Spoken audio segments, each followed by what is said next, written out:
if you look at the TV ad experience, and we've said this for over a year, we feel that it isn't optimal for a consumer. That's obvious. There's too much advertising on TV. The ads are too long, the ad breaks, and there's too many of them.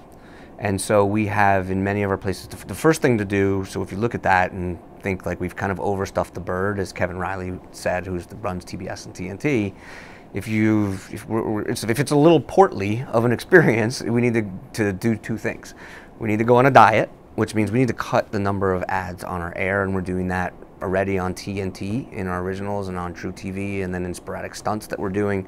So we're learning a lot about that, and what we are learning is that the shorter the ad break in general, the better the advertisers that are in that ad break, the better the performance for them. Makes total sense, less clutter, right? So we're seeing it as less is more. And what about the brands and the marketers and the value proposition to them? It's also another step in the creative process, of course. So what's the process of getting marketers on board, and how have you done in that respect? Right. So the first part is just to make the fewer ads per pod. We're not asking them to change the creative. It's just less clutter. That response has been fantastic. So we're sold out on True and TNT and in anywhere where we have limited commercial interruptions, for lack of a better term.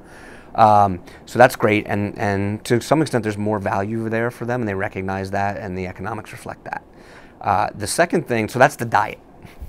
Now the ad pod's gone on a diet. Now we got to work out. Right, the workout part is to make the creative work harder in those pods. And that does involve, and what we've done at Turner is to start taking out what would be a traditional ad pod of 4, 6, 8 sometimes spots, and putting in custom branded content. And sometimes we make that content with our partners, sometimes they bring it to us.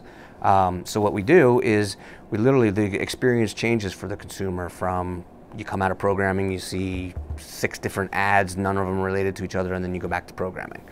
What we are doing now is, in this example, you're coming out of programming, you see a little intro to a content piece from an advertiser. You see the content piece exclusively, and then you go back into the programming. So it's a seamless experience with just one message in there, and in that message is still 2-3 minutes is a story that the advertiser is telling. We then, in the next ad pod, after the programming, second piece of programming, we then show the advertiser's 30-second ad. And I'll tell you about why we do that in a second. But within this new piece of content, and we've done this, by the way, we've done, I think, over 140 of these across every single Turner network, be it CNN, be it Adult Swim, be it TBS, TNT, et cetera, et cetera. And in every kind of content, be it comedy, documentary or nonfiction, dramatic, et cetera, et cetera. So we either create that content, or in a lot of cases, that's content that they're already creating for digital platforms. 2-3 minutes long, great branded content that works in digital and social. We're actually encouraging our advertisers to bring that to television. Because what we see is people lock in on the story. It's a new experience, there's a story being told to them, and they really notice it. So we have tested this with some pretty extensive testing, biometric primarily, where we've run this through 4,500 people with biometric testing, and you have a huge bump in engagement when you put a story in front of someone for 2 minutes plus. That has a huge effect. Not only does that piece perform way better than advertising from any brand metric, from it recall especially, but also purchase consideration, recommend to a friend, do you like the brand, all that stuff goes up. What we've also noticed though is when we show someone a piece of content, it has an emotional impact, right? And that's really the point. So when you get to the next pod, after the next, you show them that 2-minute brand story, you show them more programming that they love, and then they see the ad from the brand. What happens is that ad starts to perform extremely well because it's been essentially set up by the content piece. And we see that halo effect on the ad campaign from that content actually lasting for quite some time and lifting the overall boat of the campaign, which is why people do content marketing in digital and social. And when you put it on TV with a really big screen, with a high sense of engagement, it really works extremely well. Dan, what about decisioning and where that shows up and to who and that sort of thing, and how data fits into that mix? So we're targeting these pieces in a couple different ways. The first one is contextual. where it just, in a lot of cases, you just kind of know by looking at the content. Sometimes it even has talent in it that's similar. Let's take a comedy piece, right? It makes sense on TBS or sometimes in Adult Swim or True TV. Those are comedy networks to some extent, right? And different types and different flavors. And the shows are different. So we, in some ways, it's just gut in terms of context. But then what we're doing that's a little more sophisticated is, in many cases, we know who the target audience is for this piece. Not target audience demo, 18 to 34 males, not like that. We've done pieces where we found out that this piece resonates the most with moms with teen daughters, for example.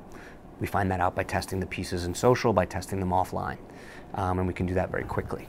Once we know that, then we actually have, on the other side of our house, the data and technology house, we actually know now not just what demos are watching any given ad pod on any of our networks, but how those demos break down into segments.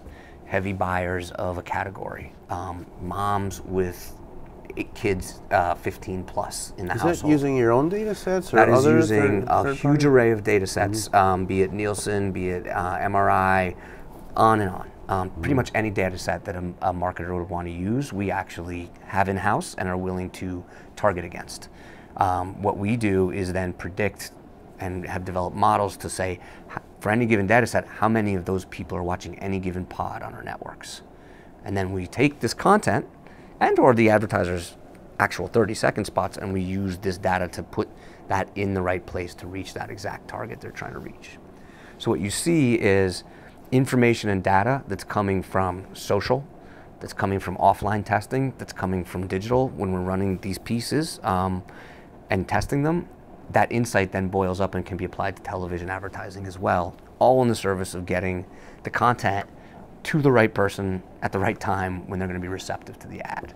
And what we're seeing so far is it's really working. Platforms like social are now accepted as a place where you go for engagement first, right? That's why brands go to social with content more than anything else, with branded content. And so what we're saying is TV's no different, and now we have the data and the capabilities to back that up. So we're in year one. Again, we're doing this at relatively small scale, I'll tell you, we've done over 140 of these across our networks. That's a tiny drop in the bucket of all the advertising that runs on Turner networks. But this is a test and learn year where we've learned a lot about how this performs. There's still a ton to learn. So we're working with all the advertisers that have participated and new ones to start figuring out what works, what doesn't work a little more clearly.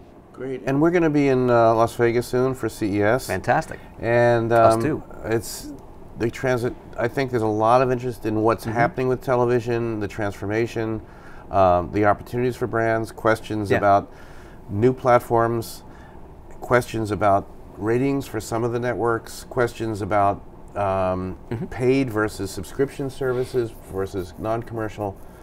What are some of the issues around the transformation of television you think that your clients, your advertisers will want to know that you need to, that you hope to explain to them at CES? Sure. I think what's happened with television, you have beloved brands and beloved content that still generates huge audiences. It's just they're not all watching live linear television. So if you take a property like Adult Swim or Conan O'Brien or the latest TNT drama like Good Behavior with Michelle Dockery, these platforms are, these shows, this content, this core content is now being experienced in dozens of different places at dozens of different times. That has had an impact on live TV ratings, undoubtedly. But what it has also done is allow us to have a relationship with our fans for any given property across many different touch points. And over time, we think that's a really good thing for advertisers, because we know that connecting with people in many different ways with a similar or related message actually has a higher impact. And we've known that since the days where we have just a website and a TV show. But now you have social, you have OTT apps, you have all kinds of different ways to engage with us. So at CES, I think a big part of the conversation is how do we start to bring all these disparate touch points with our fans into a single approach for an advertiser that delivers value back to them. And I think that's a big part of the conversation. it changes the nature of the relationship. We used to go to the upfront and negotiate our business and do 70% of it in 3 weeks, and the rest of the 30% we'd struggle with throughout the rest of the year, but pretty simple business, right? And now we need to be talking, and we are talking a lot more frequently. We're doing a lot more different things with them. We have built an entire in-house social media capability and agency to help take the content we make with brands and deliver it through our handles into social. At the same time that it's on air, at the same time that it's on our owned and operated digital sites. All that's generating data and insights about the audience, the uptake that informs the next thing we do with an advertiser. So our partnerships are changing from transactional once in a while, once a year usually, to a little bit more of always on, always talking, always kind of working together so that they get the information they need out of what's working, what's not, and can optimize for that. So that's a big part of what we're talking with folks at CES about, which is how do we plan for 2020? CES is about the future. And you go to CES to see like what the future is going to look like, and you see products and you say, ooh, that's going to be huge, you know, and then it's not, or it is. But what's important about CES is envisioning where things are going and starting to plan for that. And that's really how we approach it.